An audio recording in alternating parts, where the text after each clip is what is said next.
Hi everyone and welcome to this week's Monday Memo. Today I'd like to discuss a bit more about how finance and us as finance professionals can be better partners to those in the IT department and other IT professionals. Because both departments were often considered to be back office functions, supporting others in our organisations like sales and operations who are out there on the front lines delivering for our customers.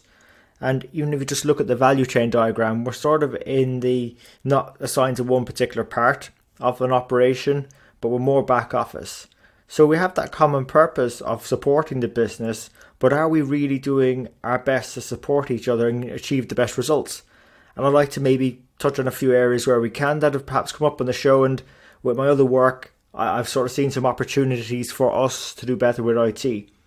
And the reason why I'm focusing on IT or information technology or other technologies is because technology in general is a defining characteristic of all the industrial revolutions we've been going through, as well as how our business model's evolving. All you got to do is think of the difference between your traditional taxi service and Uber, or your traditional hotels and Airbnb, or your Netflix and your Blockbuster.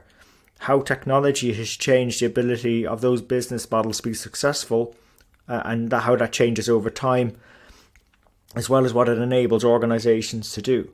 And, while we don't have the promise, whilst we have the promise, I guess, of fully autonomous cars, we're not quite there yet. They're not zipping across our roads and our highways, but the car manufacturers are getting closer to deploying these autonomous fleets, these autonomous taxi services, which I was reading an article the other day, sort of the cost per mile or the cost per kilometre of those is just on a scale we've not seen before compared to our traditional methods of transportation. And also, we're going to have many more connected devices who are going to be doing a lot of the thinking for us, like in healthcare applications or industrial machines, or even in the world of finance, where there's already automated trading programs. This is what's called the edge in IT. And, at the root of all that innovation and advancements, what's the common thing? It's data. And computing power and capacity across the edge, the core, the cloud where the data center infrastructure is, that leverages and puts the data to its paces. So we've got so much data coming our way, not just today, but in the next 10 years. So you can only imagine what the world around us is going to look like in, say, 10 years' time, the apps and services we haven't even thought of yet. And what's that going to mean for how we be successful as finance professionals? And I think working with IT and bringing the best out of each other is essential. So, at the moment we have a good position in finance to probably call out some of the things we should be doing. And the first one is, as I was saying, we've got a lot more data now in our hands. We've got big data, metadata, structured, unstructured. We've got data living in clouds and devices, on the edge, as I was saying, in the core where the data centers are. It's absolutely everywhere. And I think a common thing we can identify across organizations is that we're all struggling to ensure that the right data is moving to the right place at the right time. So lack of data visibility is a bit of an issue, and ensuring that our IT teams can quickly access and analyze the right data, because there's just simply too many systems and services out there across the IT infrastructures. So I think one thing we can help IT organizations with is help maybe be that sort of translator in terms of when it comes to the key decisions, what are the relevant data points? So IT aren't trying to scramble and look at everything, but just those that are most essential. So we're making right decisions. It's like that, like 80-20 principle, what are those sort of 20 bits of data points that are going to give us the 80% of the value and get us most of the way there? And then as we learn, we can refine and develop. So I think that's a key one for us. Also, sort of associated with that is that sort of thought of translating organizational or strategic objectives into the right things to do. Because obviously we see the numbers from a financial perspective get reported out. And therefore we can sort of highlight, well, what are the real value drivers there? And my concern for IT is that they're going the way of where finance used to be. So we used to I guess in some instances we still are, we're regarded as a cost center, where an overhead and expense item on the P&L rather than perhaps a value creator or profit driver. And I sort of feel a bit sorry for IT in this regard, because they're under pressure probably from a budgetary perspective. It's very hard unless the business is growing tremendously fast to be getting increases in budget year over year. So they're probably under pressure to be more efficient, so do things right rather than, I suppose, be effective, which is do the right things. So one big challenge that they have, and a lot of IT teams have been investing in infrastructure so that they can go and store the data. But due to rapid advances in compute and storage abilities, those investments are in danger of becoming out of date and becoming very expensive to maintain the longer you hold them, and they end up turning into legacy systems where data could just be stuck on them and very hard to access. So that's when investments in things like software to unlock the value of what's in those hardware systems is actually quite important. But the problem is they've got what's known in the profession as technical debt, which means that they've got this legacy of all this hardware that they've got to maintain because the key business data are on there.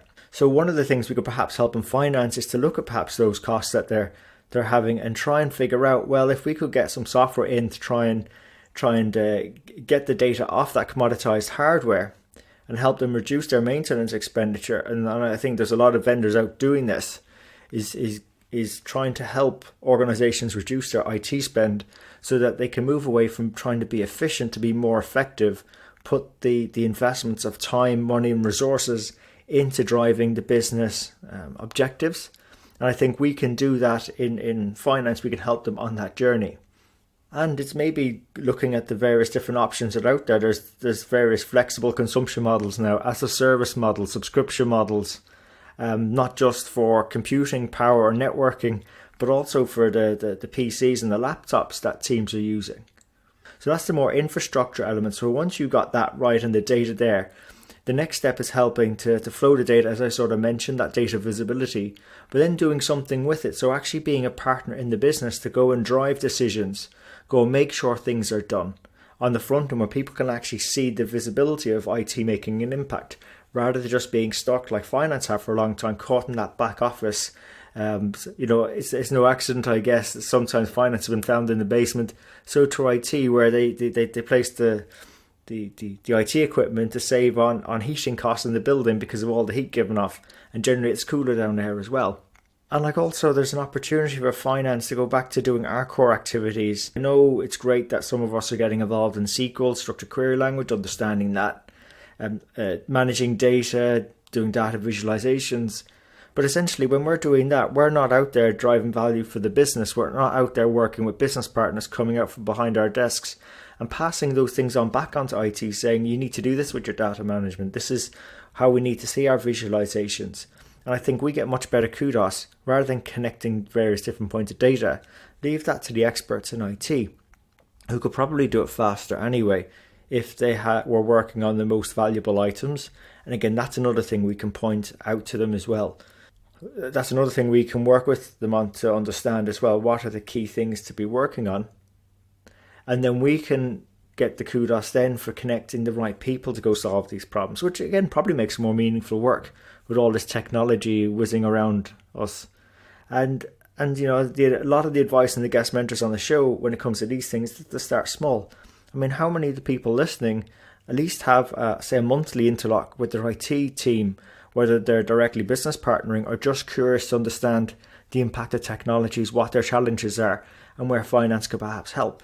And once you've got that cadence of monthly interlocks, then maybe doing smaller projects together to get a sense of what it's like to work together, cross-functional teams, carving time out of the day jobs, because technology and the data that's being stored on the various technologies we have and utilised by it is going to be key for the next 10, 20, 30 years, probably for the rest of the time that we have our finance careers at least.